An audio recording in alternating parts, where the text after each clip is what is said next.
I guess I really don't know what Christmas is all about.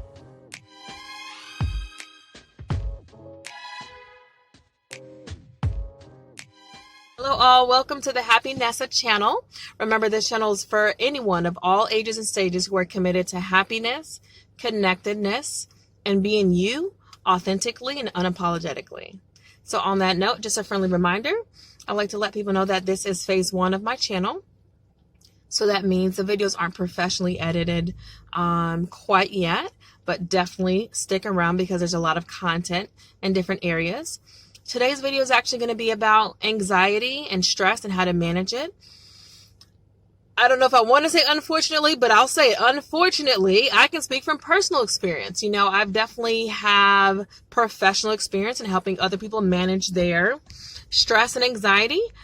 And while that is very rewarding to help other people, of course, when you're in it yourself, it can be challenging. So I've definitely had my own fair share of stress and anxiety, but I can tell you, it is a part of life. It doesn't have to stick around and it's definitely manageable. So let's start with defining what stress and anxiety is. So stress is a short-term response to an environmental trigger, or it could be actually an internal trigger. And when I say a trigger, it's like something that comes across your radar, something that is brought into your awareness that makes you have a reaction, specifically a negative reaction. So let's say you're just having a day off from work, but for some reason your thoughts just start to ramble, and then you start to think about your bills or something. You're like, oh my gosh, I'm a little behind, or the car just broke down. Those types of things, you know, like let's say there was something in your environment that made you think about your bills or the fact that the car broke down. That's like a mental stressor trigger.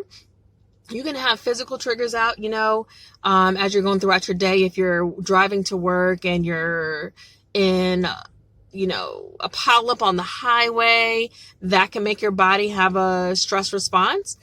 But these stress responses that I'm talking about should be short term, you know. So sometimes we are triggered about our money or our financial situation, but you know what? We put it into perspective and we realize, okay, we're going to have enough money. Life goes on. We're good. We are in traffic and we realize, oh my goodness, I'm going to be late, 15 minutes to whatever I'm going to, whether it's work or an event. But then you put it in perspective and you move on, and your body releases those hormones, the cortisol that's released in your body. It's done. That's short term. That is stress.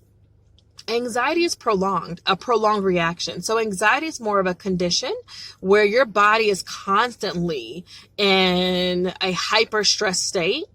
Sometimes it's easily identifiable, but some people like me are master suppressors. So sometimes I don't realize when I'm really stressed or actually rolling my stress on over into anxiety. But here are some telltale signs, some clues. You know, if you're smiling, but for some reason your muscles are tight, your neck and your back are hurting or tight, that could definitely be a sign that you're stressed and just suppressing it and holding it in your body. Headaches are a very common thing. So I'm guilty of having the headaches recently. I'm like, why am I having all these headaches? But, I'm all about some optimism and trying to be grateful for life.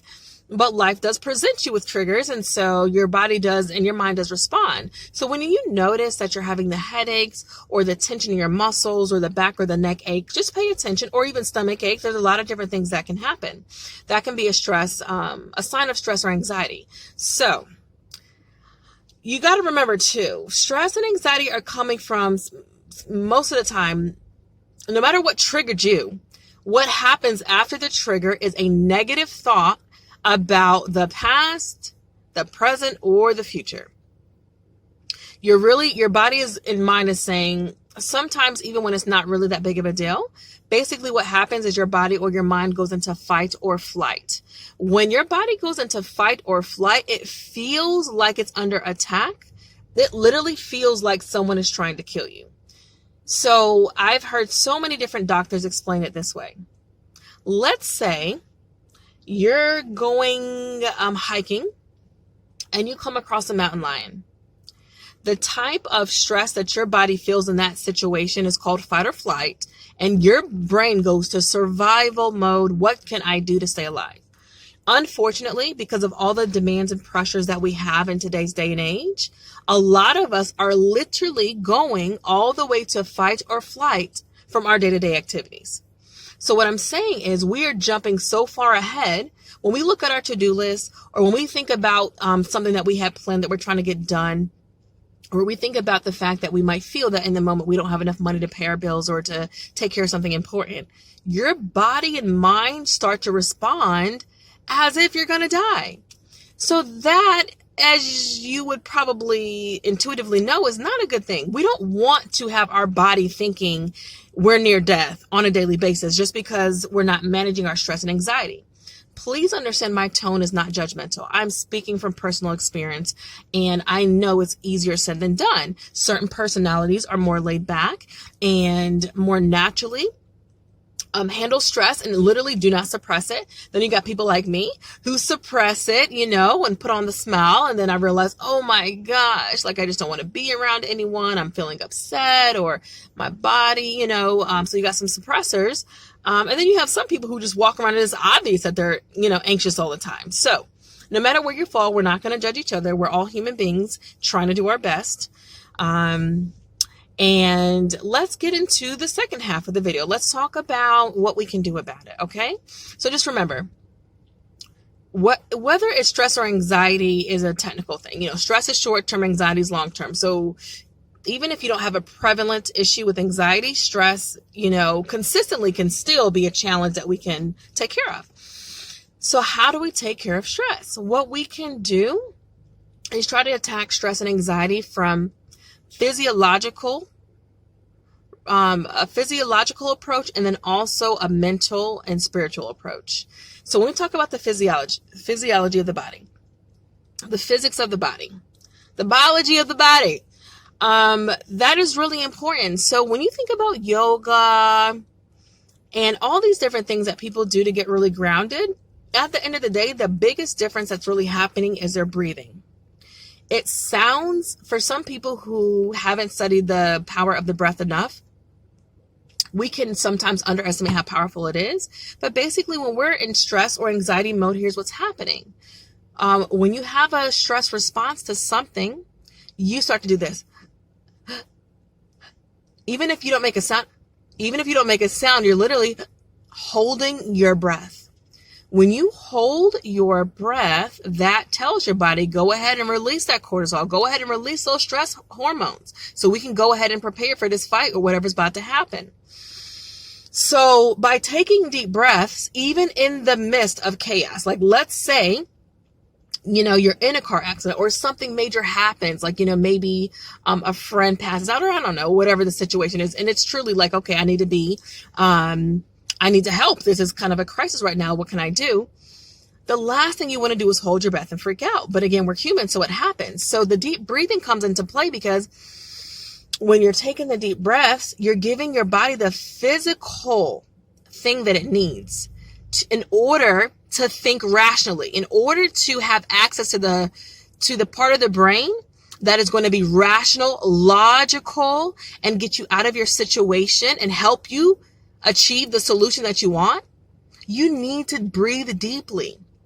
If you let your body put you into shock and you start doing that short breathing, then you can either just have the short-term stress response, you can have a long-term anxiety response, or you can even have an anxiety or panic attack. And so what happens is we spiral. We can either spiral towards the negative or we can spiral towards the positive. So when we're spiraling, let's say again, something major happens, and then naturally you hold your breath, and then you start to have the thoughts, and you're like, oh my God, so-and-so sick, or oh my God, I just got into a car accident. I don't have any money for this. Oh my God, I really wish I can help so-and-so with their situation. What can I do? And you're like that the whole time, not realizing it, holding your breath. That is spiraling you towards the problem. That is spiraling you in the wrong direction. What you want to do is start to breathe deeply on a regular basis and make it a lifetime lifestyle practice of breathing deeply so that you can give your body and your mind the fuel that it needs to, again, have access. It's like a portal. You got to have access to rational thinking, to logical thinking, to optimism. With the deep breathing, and tensing up of the body, if you lived, with your muscles tense all the time and, back, and all of that tense and the short breathing, you're kind of basically cutting off your ability to access the natural gifts that we all have to relieve the stress naturally, to open up, to possibilities and solutions. So let's just start with breathing. And again, a lot of you probably are aware of yoga and meditation and just breathing in general, just breathing practices. Even if you never go to yoga or meditation, just remembering throughout your day to take some deep breaths makes a difference. It sounds funny for some people when it's new to them, like, oh, all I got to do is take a deeper breath and my life changes and stress changes. Yes, literally. If we all just breathe a little bit more, life would change. So that's where you start. Now you start with the deep breathing, the physical response. Then once you get those deep breaths going, then it's the thoughts. And you say, you know what? I'm going to become aware of my thoughts. Right now, my mind and body thinks I'm going to die, or it thinks that this is the worst case scenario. But in actuality, for most people, it's not. It's not. So then you start to shift your thoughts. Instead of saying, one, it starts with awareness. Some people go a long time without even realizing what is actually going on in their head.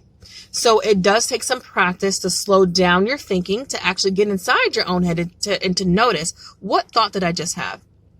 What am I really thinking right now? Science and research shows that we have the same thoughts most of the same thoughts, 60 to 90,000 times every single day. If you start your day or end your day with negativity, which is, not to judge, but that's a lot of us waking up like, what do I got to do today? Am I behind on this? So if you start your day with that without intention, or even if you respond to a stress trigger with those negative thoughts, then you're putting yourself at risk of having those same thoughts 60 to 90,000 times throughout the day. All right. So what you want to do is shift that. Start your day with positive thoughts. End your day with positive thoughts. Even if you don't feel positive, just go ahead and plant those seeds the night before you go to bed. Plant the seed in the morning so that when you do go out in life and you have the traffic, or you have the boss, or you have the friend, or the challenging, situation, whatever's out of your control, because, stress actually comes down. I can't believe I haven't said that yet. Stress comes down to trying to control it all. Us human beings are control freaks. Even if you don't consider yourself a controlling person, once you have entered into stress or anxiety mode, what is happening is you're trying to control a situation that you cannot control. What you can do, instead of trying to control it, is collaborate with the situation. Integrate yourself. Again, and start with the deep breathing. Move on into the positive thinking, being very self-aware about your thoughts. And then other things that you can start to do include exercise. Exercise, even if it's not like really intense and, making you lose weight, exercise is immensely powerful for mental health, physical health, and lowering your stress and anxiety. Exercise alone, when you're doing it like a few times a week, or maybe even a couple times a week, especially if it's something you really enjoy, the research shows now it is as effective and sometimes more effective than antidepressants. So exercise is a very powerful thing. I keep looking to the side because my time is a ticking. So I'm going to go ahead and wrap it up. But we're going to focus on breathing more deeply every single day. We are going to have more positive thoughts and self-awareness. We are going to exercise or have fun physically when we can. Journaling is a whole nother story. For some reason, that practice has, for therapists, psychologists, doctors of all kinds, have demonstrated that when you journal, it's like you release the negativity out of your mind and body. Now, the thing is, sometimes we only sit down and journal once a year, once a month, or once a decade. But if we got, and I'm getting back to this actually myself, when you get into the routine of literally, whether it's a physical journal or a journal on your phone, but when you get in the routine of actually putting down your thoughts and releasing them, it's like you're releasing it from your mind, body, and soul. So those is what I'm going to start with. This is going to be just one of many videos on stress and anxiety. Also, look up my video on empaths, because if you are an empath, that's a whole nother thing to talk about. I won't even get into it in this video. But if you feel like you're someone who senses other people's emotions and feelings deeply, then managing stress and anxiety is another level of challenge for you. So look up my video on empaths, okay? That is all for today. I've got to get going. I thank you all, especially all of my new subscribers. I know the numbers are still small, but I don't take it for granted. I know that all great things start with, one subscriber and one step at a time. And I appreciate y'all. Remember, life is typically not as scary as it seems. It's all in our head. You need to give yourself more credit. If you're watching this video, I'm telling you right now, and I'm talking to myself too, you need to give yourself more credit for the life that you are living. You are trying your best. And when you acknowledge, that you are trying your best and you are doing great, and you just start to work towards progress and not perfection, your life will change. It will change with deep breathing, like I said, positive thoughts, a little bit of fun, exercise, journaling, and self-awareness. Y'all got it, okay? Thank you so much. Talk to you later.